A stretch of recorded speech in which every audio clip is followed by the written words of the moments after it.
What's going on, everyone? Welcome to the channel. Today I'm going to show you how I 3D printed and painted this life-size Stimpak from the Fallout series.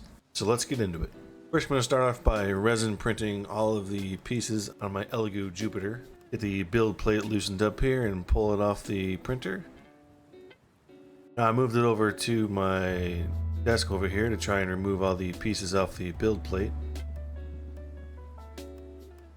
Sometimes it can be a little bit of a struggle.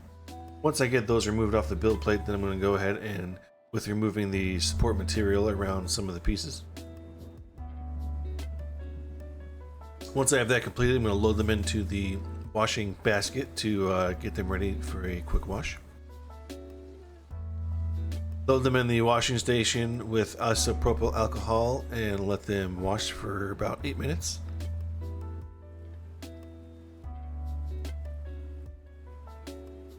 Now from there, I'm going to take it and switch it over to the curing mode and let the resin light cure all the resin prints. And once that completes, then we can start with the sanding. Sanding them with a 220 grit sandpaper. I'm going to move on to painting and start painting the dial here. Forget to film the priming portion of the video, but once I get the primer on, then I spray the other pieces with a metallic spray paint. And once those dry, then I bring them all in, check them out, make sure everything looks good here. Got all the pieces painted up, ready to go.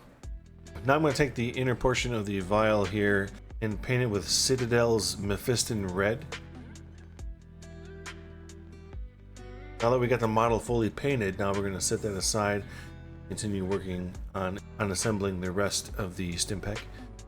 I'm just going to take a little bit of glue here and put it all around the edges. And a little bit of glue on the other piece as well to make sure everything is nice and strong. Now I line both of the pieces up, make sure the orientation is nice and straight in the way that I want it to be. Now we got that fully glued up. We set that aside to let that fully cure. Now I have the top portion of the gauge here. I'm gonna do a little bit of a dry fit, make sure everything fits the way it needs to do. I'm going to add a little bit of glue here. Add a little bit of glue on both pieces and apply a little bit of pressure just so everything seats fully. Now while that's drying, I'm going to paint the gauge for it. I'm going to use a combination of Nuln Oil and Agrax Earth Shade from Citadel's paints.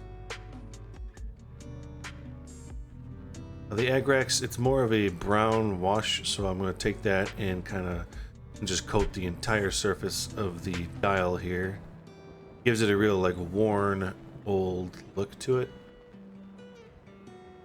Now I'm taking the Nuln oil and letting it flow into the little crevices and little details to kind of make them pop a little bit more, make it more noticeable.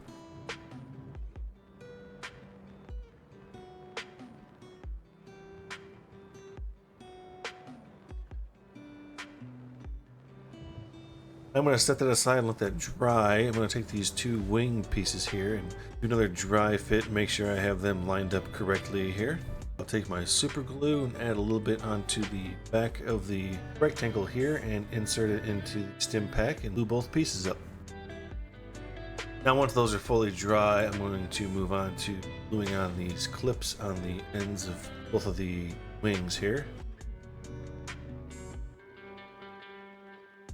Now here I'm using a reference photo of a Stimpak from one of the games, trying to figure out exactly how the wires attach here. Decided to go with a soldering wire since they are very flexible and easy to use. Once I have both soldering wires cut, I add a little bit of glue to the hole up top here on the dial and insert my soldering wire. Now with the glue dried on both ends, I go and I kind of shape the wire in a way that looks good to me and similar to the video game. Now with the wires complete, I am adding some glue to the portion of the dial.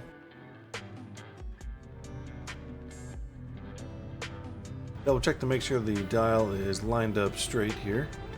Once that's done, then I take the red vial portion here and stick it on the inside of the Stimpak and screw on the bottom needle to check the fit. Once I check to make sure everything fits perfectly, I take it apart again to begin weathering the entire Stimpak. I start with a wash of Agrax Earth Shade over the dial again to give it more of a weathered old look.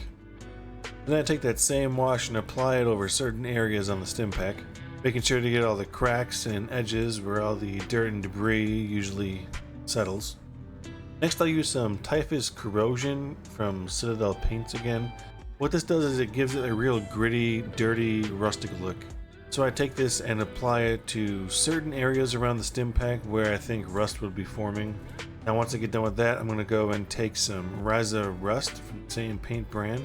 It's basically just like a dry orange paint. It brings out the rust more. It pairs really well with the Typhus Corrosion. Gives it a real rust look.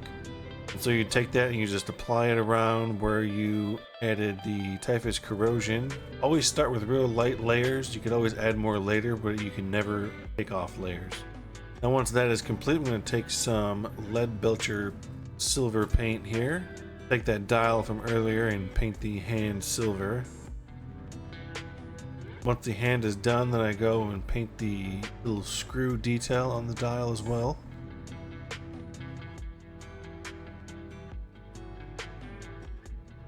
And the 3 little dots. Now with the paint all done and the Stimpak completely weathered, I reinsert that red vial and screw back on the cap here.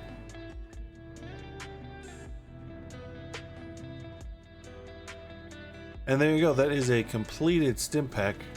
Thank you so much for watching. If you enjoyed this, hit the like and subscribe button. It really helps the channel grow. I've got more projects coming soon, so stay tuned. Let me know in the comments what other Fallout items I should make.